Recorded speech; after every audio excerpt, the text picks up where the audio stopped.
Home, evidentment, penso que sí. Les normes són les que són. Avui per avui podem ser entitat municipal descentralitzada, ja ho som, i este és el nostre treball a fer.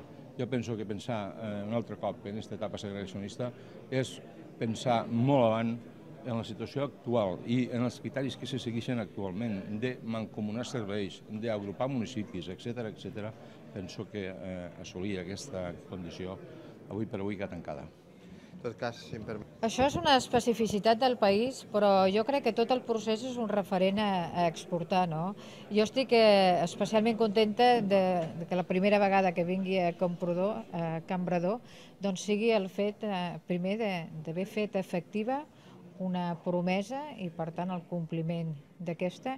I, a més, perquè ha estat un referent de tot un procés participatiu i de gestió molt ben portat. Jo crec que en aquest sentit sí que és un referent que hem d'exportar arreu del món i, a més, quan és possible poder fer aquestes entitats descentralitzadores que el que fan és apropar encara més la política i la qualitat de vida a la gent, jo crec que aquest és un dels arguments i sobretot d'un dels objectius que perseguim des del Govern de Catalunya.